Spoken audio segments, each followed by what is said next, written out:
This video is brought to you by GamerSupps. Use code MHB at checkout for 10% off your next order. I want to platinum every PS3 game I own, so I sorted through all 160 PS3 games in my collection and put the 94 games that were possible to platinum into a wheel to let fate decide which game I platinum next. We've platinumed 4 games so far, a mix between just alright and fantastic, but all pretty easy to platinum. This week though, I'm sort of hoping for a longer or more challenging experience, but I'll take whatever I can get.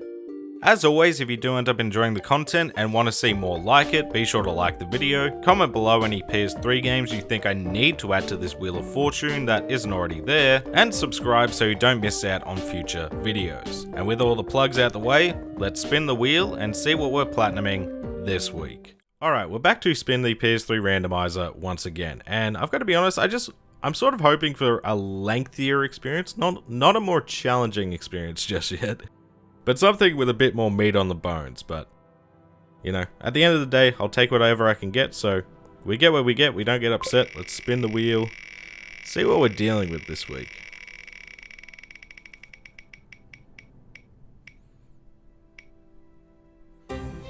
Alright!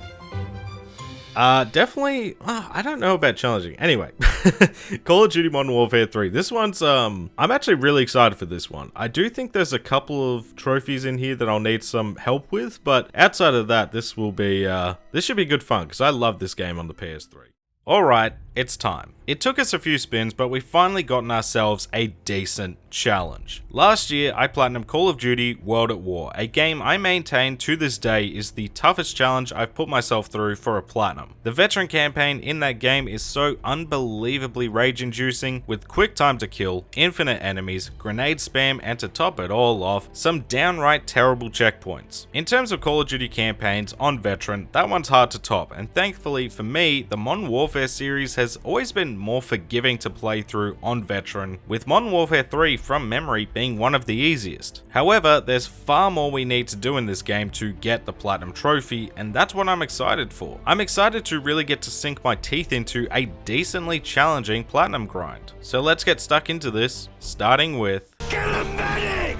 You have to start with the campaign. There's no ifs, ands, or buts. I don't make the rules, I just follow them. This step's pretty straightforward. I'm just looking to beat the game on veteran difficulty. I don't care about the other trophies, missables, collectibles, none of it. We can clean all that up later on recruit. Veteran's not the time to be mucking around with searching for intel or getting a crazy specific kill. It's hard enough just staying alive. But again, this isn't my first rodeo, and thankfully, just as I remembered, playing the campaign here on veteran wasn't actually too bad. There's little to no grenades coming your way, the checkpoints are most of the time pretty decent, I did get a terrible checkpoint late in the game, no more infinitely spawning enemies, and yes, while you can still die insanely quickly from an enemy you may or may not be able to see, I didn't find myself getting instantly killed nearly as much here. Still plenty of rage-inducing moments, but not to the extent of something like World at War, not even close. So let's get this started. The game begins with a cutscene showing some flashbacks to the end of Modern Warfare 2 and the aftermath of that with Soap and Price, and going through that grueling process, we got our first trophy.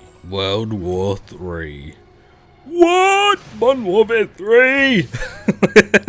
I still remember that in the trailer being like, oh! Yeah, already on the board, back in the fight. Starting a campaign.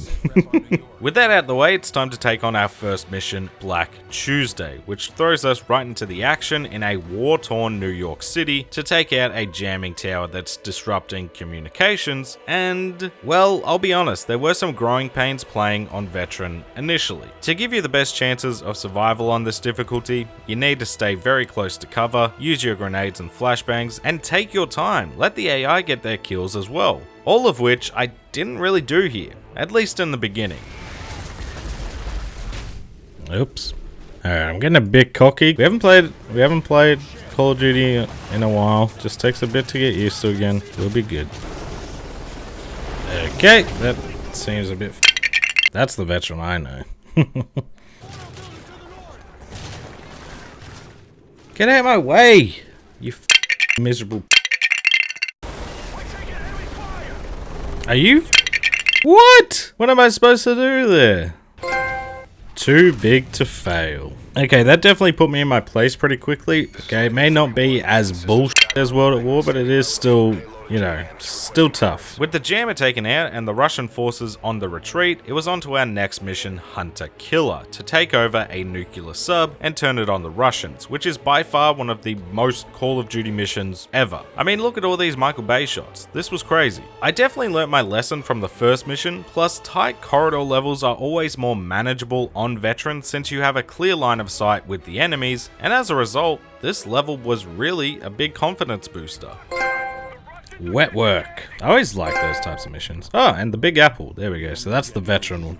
Trophy. Only to have that confidence immediately shaken in the next mission, Persona Non Grata, where we flip back to Price and Soap getting attacked and needing to exfil Soap to get proper care. Most of this level isn't actually too bad. We got some base defense sections and the level caps off with a mobile minigun and grenade launcher unit, which is just a good time. It's this section here that gave me a lot of grief. Enemies are simply everywhere, and this really all comes down to trial and error. Learning enemy placement, which direction has the best cover, which area has the best line of sight, and where the hell you need to be to get your teammates to actually move up and help you.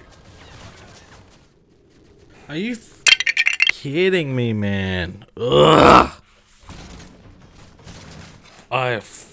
Off! I'm getting obliterated in seconds, man. So that was my first real test on veteran, but still, a mission that overall we got through pretty quickly. Okay, that one was a tougher one. Carpe diem. That doesn't, I feel like I butchered whatever that was, but whatever. The next mission, Turbulence, was very familiar, as we're instructed to protect the Russian president who is trying to stop a potential World War III. And yes, this is the Mile High Club in reverse. This was a great level, I really enjoyed it, probably because it made me question if I was still playing on veteran. Again, inside areas are my friend, outdoor warfare, not so much. That's the best way to put if I'll do well in a level versus not so much. Anyway, despite a hijacking, we managed to save the president and... okay, never mind. Makarov kidnaps the president for those nuke codes in order to take over the world like a true supervillain. Frequent flyer. So of course we can't let that happen, and now it's a manhunt to track him down, starting with the next mission back on the grid. But sadly, this level boils down to, shoot, we just missed a very important chopper leaving. Also, I'll bring this up now since it's relevant. Whoever designed stationary moments in veteran campaigns, I'm looking for you. I just want to talk. I just want to talk to him. I just want to shoot him. I just want to talk to him. Because these sections suck. You can't move, there's no cover, you're a sitting duck. And sometimes the game feels lenient to compensate for that, and other times not so much. Fucking hell, this is shit. What the f? To be positive, I do love that the attack dogs here in Africa are hyenas. I thought that was cool. Up to no good, and out of the frying pan. Next was the mission Mind the Gap, where we're searching for Russian chemical bombs in England, and this mission starts with every veteran player's best friend.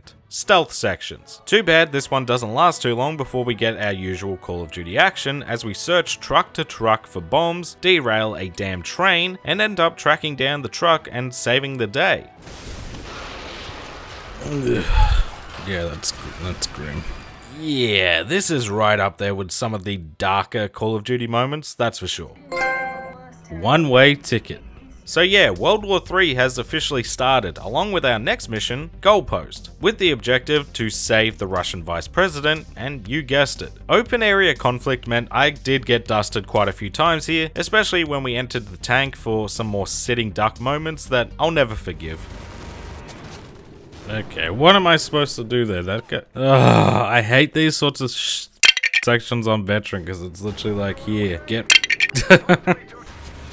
Like, you can't see because you do this to keep the machine gun going. This flash I can't see over. It just, my gun overheats. I can't do anything. I can't move. It overheats so quickly.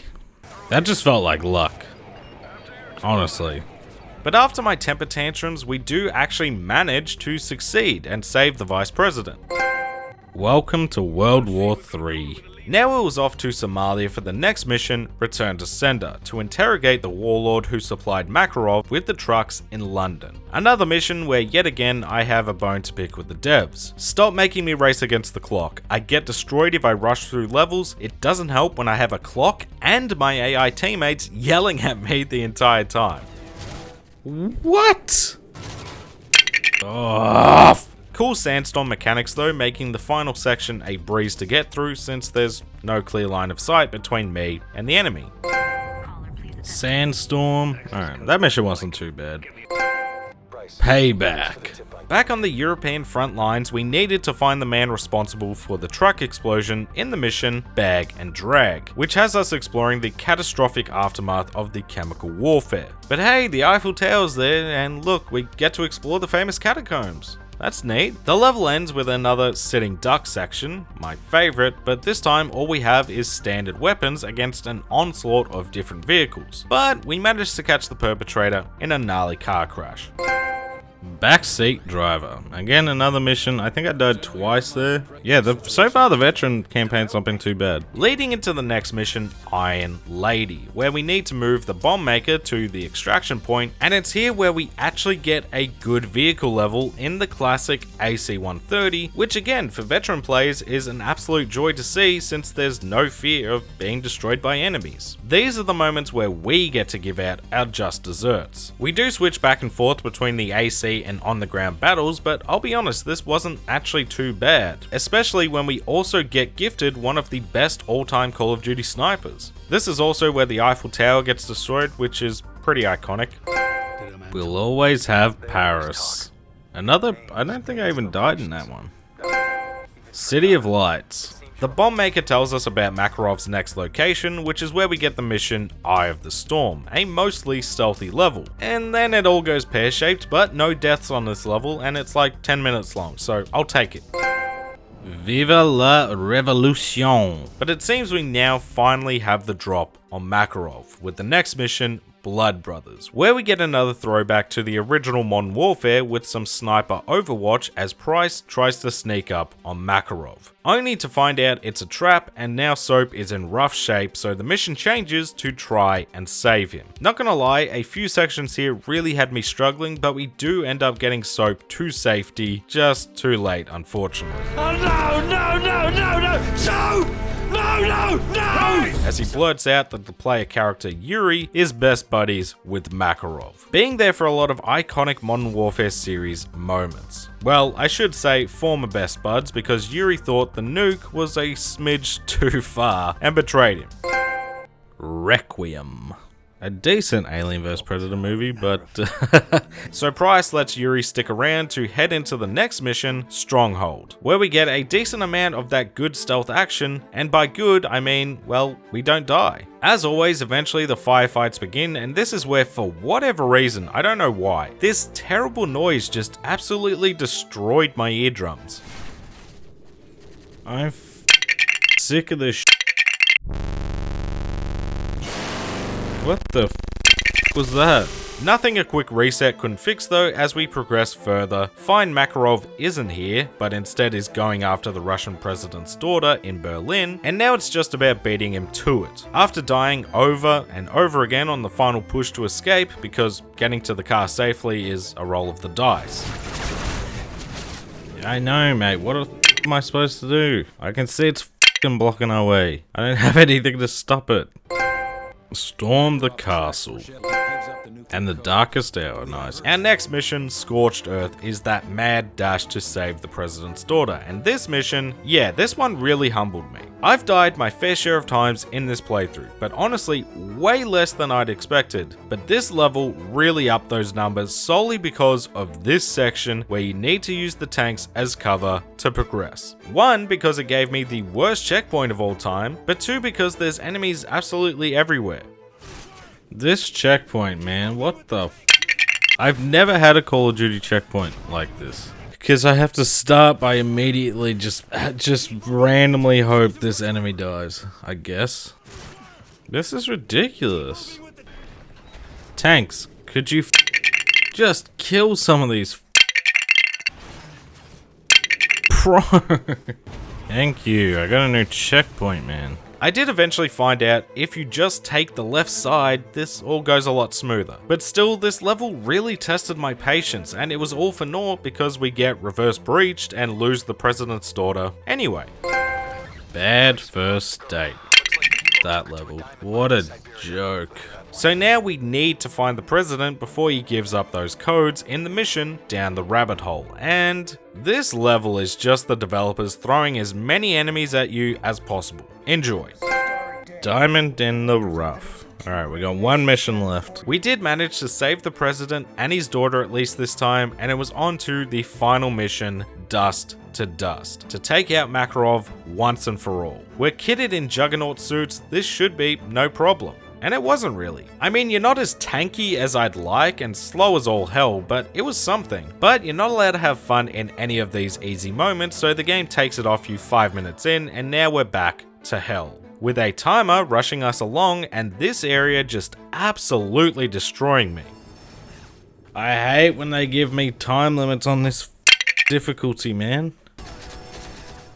Because I can't even see who's killing me. That dude came in, clearly was supposed to be in an animation with Yuri, and then was like, F it, I'll shoot him first. Ugh! Somehow, it felt like pure luck. I managed to progress, catch Makarov, and put this monster down once and for all. Ending the Modern Warfare trilogy and getting 3 trophies for my troubles. 1 for beating the campaign, 1 for beating the previous 3 missions on Veteran, and 1 for beating the campaign on Veteran difficulty. Who dares wins? This is the end. The best of the best, I know that's for beating it on Hardened or Veteran. Get a medic!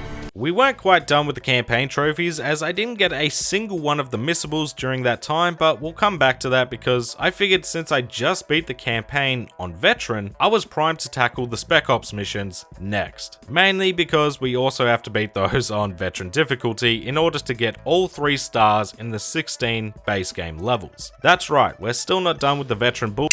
How awesome. I'll say this, I've been a fan of the Call of Duty series for a long time now, all the way back to Call of Duty 2 in 2005. I've never been a big fan of the Spec Ops mode. Zombies all day, every day, but the Modern Warfare alternative? Not so much. I just never really cared for it, but I also never really gave it much of a chance, so we'll see if doing this changes my mind. And yes, outside of the 2 co-op levels, we're doing this completely solo. Now we need to get to Spec Ops level 15 to unlock all the missions, but we also need to get to a total level of 50 anyway for the survival mode. So getting to 15 is no problem, and as much as I was dreading this experience, I have to be honest, most of the levels aren't actually too bad. If there's no timer and no infinitely spawning enemies, just take your time. Push up slowly, learn where enemies are around the map, and take them all out before pushing forward. If you do this, then most levels in the game aren't actually that big a deal. Yes, it sucks when you're so close to the end, you've spent 10 minutes taking it slow, and one mistake has you back at the start. Is it infuriating? Absolutely.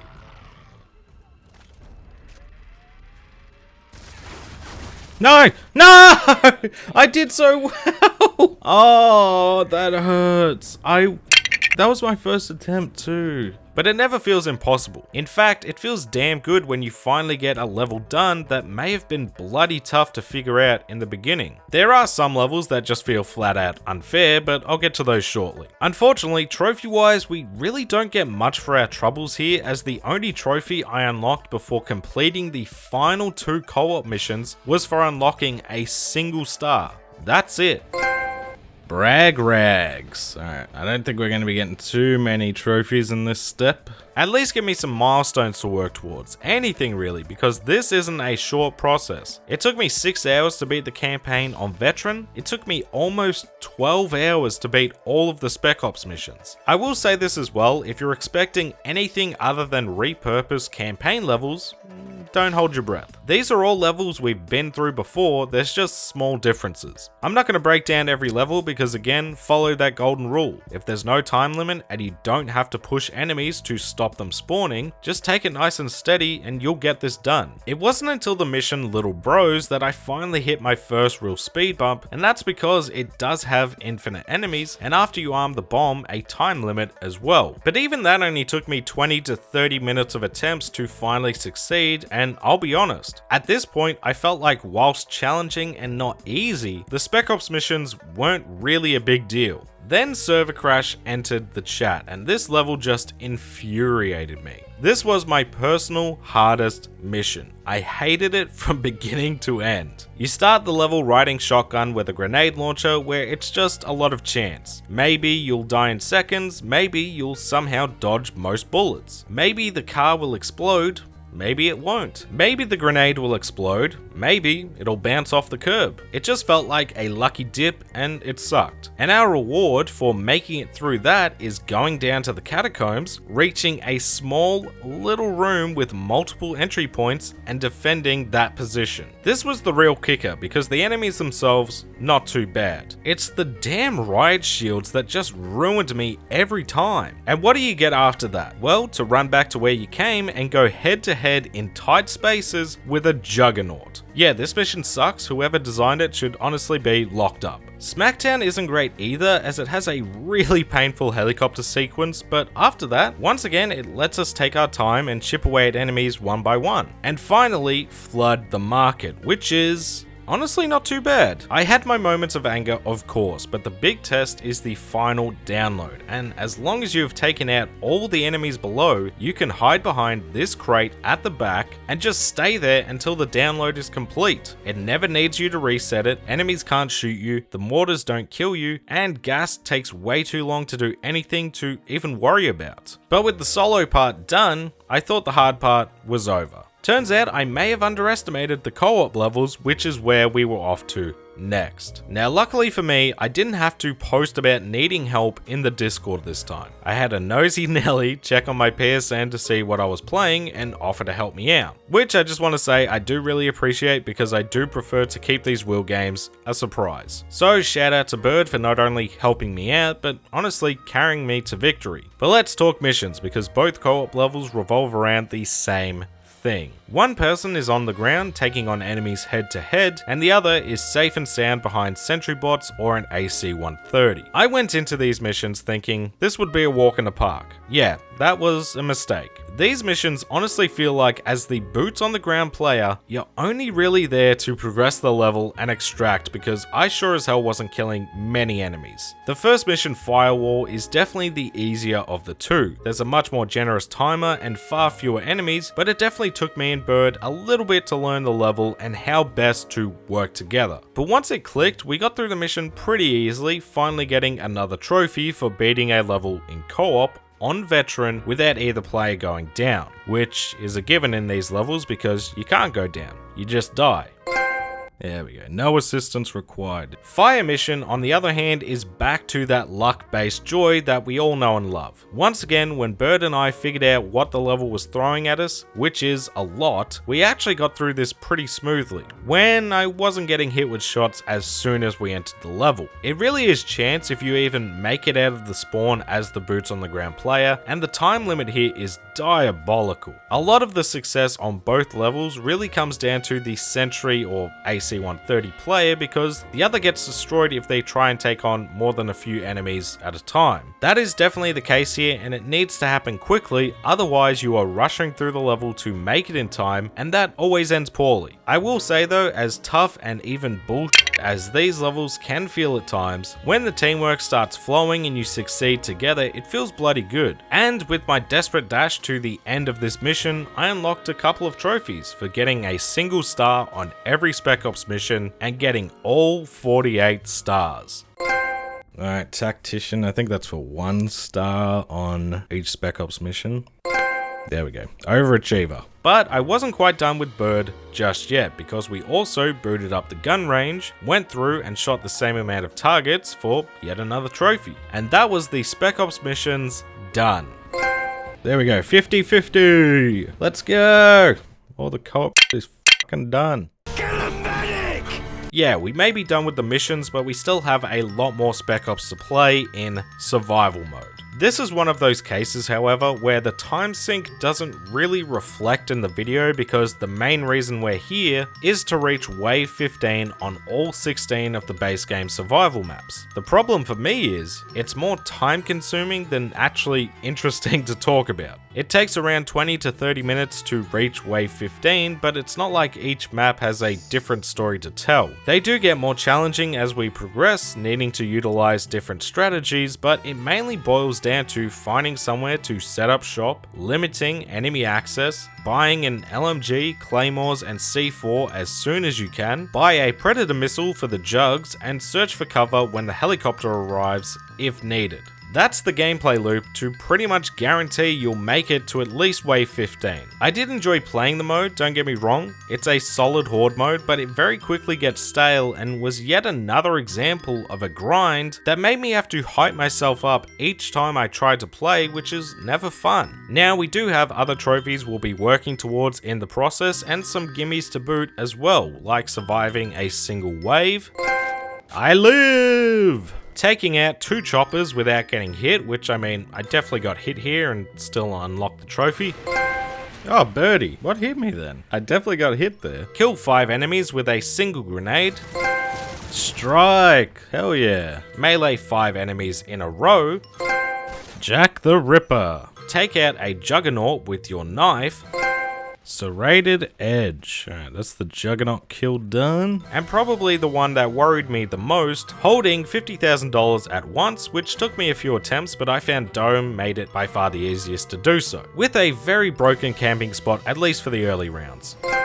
Get rich or die trying. Who would have thought it was not on the easy maps I could get this? But what else are we working towards? Well, that's where level 50 comes into play, because we need to buy every weapon, attachment, perks, score streaks, grenades, explosives, all of it. And we can't do that until we're max ranked. Well, sorry, that's a lie. We can purchase all of the equipment by level 37. There we go, defense spending. But the weapons and score streaks, yeah, that's gonna have to wait until the very end. We can start working towards these trophies as we play, making it easier to clean up the remaining purchases much quicker, but you can do all that pretty early on. So until then, I made my way through the 16 maps. Some are definitely a lot harder than others, and I recommend looking into some strategy videos, which are a big help. This will take you around 6 to 8 hours if you get through most maps on your first attempt, and for that you'll unlock the trophies for reaching wave 10 and 15 on every survival map. Hey, let's go! Survivor! We finally get a bloody trophy.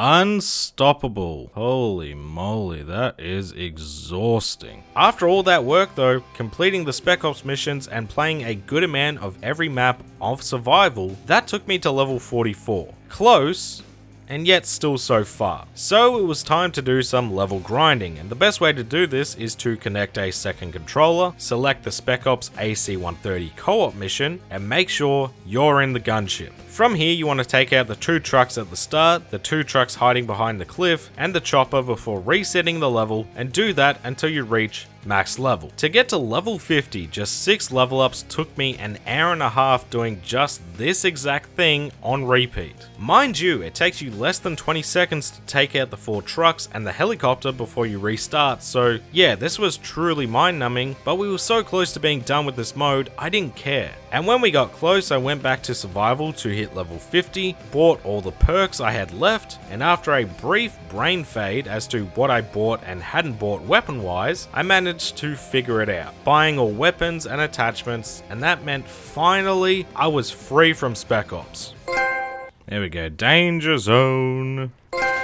There we go, arms dealer. Oh, thank God, that is the survival mode done. I never, that was terrible, man. Get a medic! I'm not gonna lie, after playing Spec Ops for a solid 20 hours at least, it could be a little more, I was very much ready to be done with Modern Warfare 3. I'd suffered through the veteran campaign, I'd suffered through the veteran Spec Ops missions, I'd suffered through the monotony of Spec Ops Survival. I was cooked at this point. But again, the finish line was in sight, and all I had left was to go through the campaign on recruit, pick up the mission specific trophies, as well as all 46 pieces of intel, and I could get this game on the shelf and never look at it again. So I pushed on, returning to Black Tuesday to kill 30 enemies with the XM25. Hey, let's go. This is my boomstick. Found 22 pieces of intel. Informant. Alright, that's for 22 intel. So now we just need the other 24. In the mission, Persona Non Grata, use the UGV's grenade launcher to take out all the helicopters. What goes up? Let's go. Took out 5 enemies in 0G in turbulence. Let's go, flight attendant. Destroyed all the targets with 4 mortar shells in Back on the Grid, which was surprisingly annoying with that final target being on foot. There we go. For whom the shell tolls. Killed 20 enemies with a single chopper gunner run in Return to Sender. Took out a chopper with an AC-130 smoke grenade in Bag and Drag. Danger close. Microphone's on this time, pretty sure it wasn't for the last trophy, but that's alright. Destroyed 3 tanks with 1 shot in Iron Lady. Yeah, I'm not gonna try and pronounce that one. Killed 9 basic enemies with the strafing runs in Scorched Earth. Hey, there we go. 9! And finally found the last piece of intel to unlock the trophy, and Modern Warfare 3's Platinum was mine. There we go. Scout Leader. All in. And that is Modern Warfare 3 finally done. I'm not gonna lie. Oh god, this one was just such a massive pain in the ass. So, would I recommend you play and platinum Call of Duty Modern Warfare 3? Yeah, probably not. Personally, I think Modern Warfare 3 is still one of the best games in the series, and a game I did really enjoy revisiting outside of trophies. When the game's good, it's great. The veteran campaign isn't too difficult, at least compared to something like World at War. The Spec Ops missions are definitely tough, but so satisfying to complete, and even the survival mode in brief spurts is a very competent horde mode. But we're here to talk about platinums, and if the platinum for Modern Warfare 3 was just for the campaign and Spec Ops missions, I'd recommend this to anyone looking for a good challenge. But that's not all it is. It's the damn survival trophies that just killed it for me. I mean, it's insanely boring going for wave 15 on every map, and even after doing all that, you still need to grind levels for hours to finally move on. This isn't a super long platinum, it took me around 30 hours to get through, but it doesn't feel that short. It felt like I was trapped playing survival for days, and that just sucked all the fun out of this one for me. Thank you so much for watching. If you made it this far into the video, make sure to leave a comment with "Goodbye Captain Price" to let me know that you made it to the end. If you enjoyed it, don't forget to like and subscribe. Leave a comment below and let me know which PS3 games you hope the wheel lands on next, or any games to potentially add to the wheel. Shout out to the channel members for that extra level of support, and special thanks to members of the Bear Club: Scott Unwin, Steel Vanguard, It's Grey J, Dark Wolf, Zafado, Lug Knights, Golden Sparrow, Lord Alex, Kuzma, Jarvis McGee, and G&T Papi. Thank you all, and I'll catch you in the next one.